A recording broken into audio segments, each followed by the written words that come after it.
Hello, magandang buhay mga mamshi. Ito naman po ako mag-share ng mga Chinese na lutuin dito sa Hong Kong. Ayan po yung beef muscle with egg. At ayan naman po ang ating kamatis na ilalagay natin din dyan sa beef muscle na yan, no?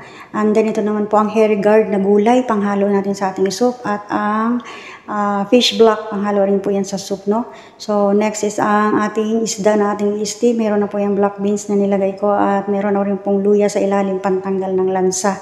At doon po sa unahan ay ang spring onion. Ayan din po ang ilalagay ko sa ibabaw ng ating steamed fish mamaya kapag luto na, no? So ayan ang ating soup. Okay na yan. Ready na yan paglagay ng ating mga gulay at ang ating fish block. Pero mamaya share ko kung paano nagluluto ang sinabawang isda dito. So ayan na po ang ating recap ng ating mga lulutuin.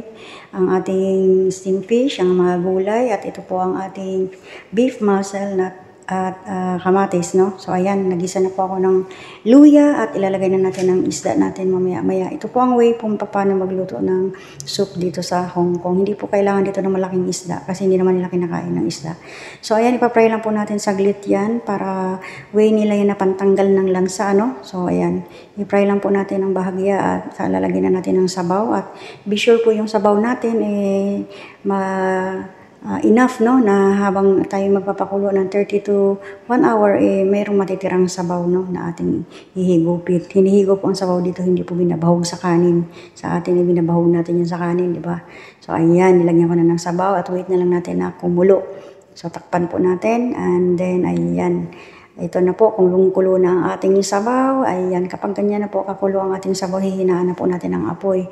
At doon lang po siya lulutuin ng 30 minutes to 1 hour sa mahinang apoy. Pag medyo malaki pa ang oras ko, ginagawa ko siyang 1 hour para talagang durog na durog ang isda at makakuha talaga natin ang lasa. Pero pagkaalanganin is 30 minutes, okay na.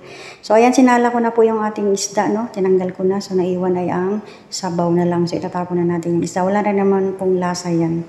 So, ayan, nag-steam na rin po ako ng ating beef muscle na may itlog. So, steam na lang natin. At ayan, niluto na kanyang umaga dahil matagal pong lutuin ang ating beef muscle, no? Next time, i-share ko rin sa iyo kung paano ginagawa yung beef muscle na yan. So, ayan na po ang ating soup. At ito naman ang ating steam fish. Atin na rin pong niluluto o ini-steam. Steam po yan ng 10 minutes. Ang ating pong pag-i-steam ay depende po sa kapal at laki ng isda. So, ayan na rin po ang ating soup. Inilagay ko na ang gulay, ang ating fish block, no?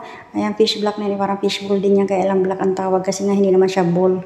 O, ayan lang po. O, ayan. May tatanggalin natin yan at atin pong isa-serve na gulay. So, ayan. Ginisa ko na rin ang ating spring onion at ilalagay natin sa ibabaw ng ating steamed fish, no? So, ayan. Ito na po ang ating mga naluluto. Ayan, ang ating beef muscles with egg at meron na yung jellyfish sa ilalim.